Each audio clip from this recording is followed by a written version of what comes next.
Hindi lang to best sa display dahil kaya din nito ang Genshin Impact sa highest setting at 60 FPS.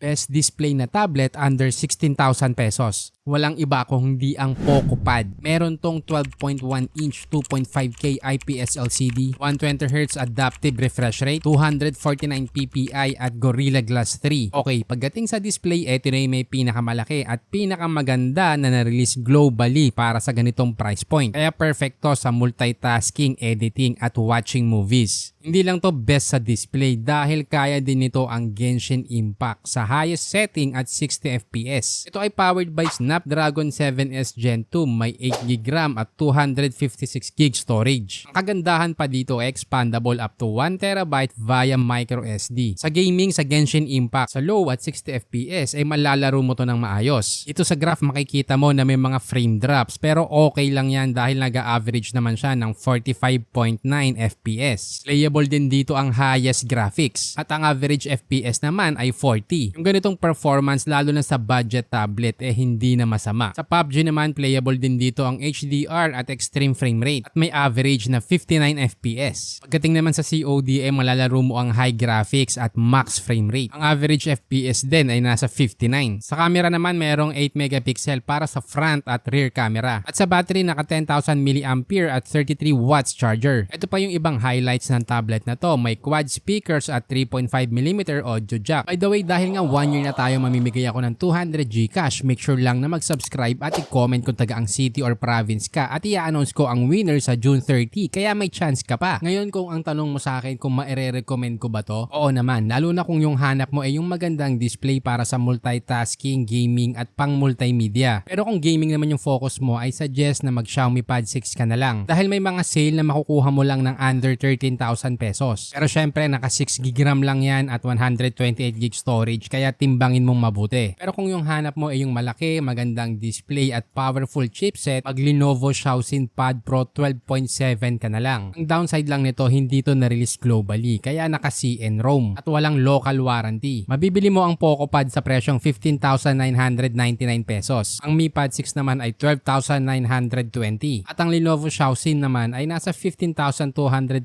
pesos. Ilagay ko na din sa description yung mga links kung saan mo itong mabibili at official yan. Ano nga ba ang mas maganda? Poco X6 Pro o Infinix GT20 Pro? Just click here.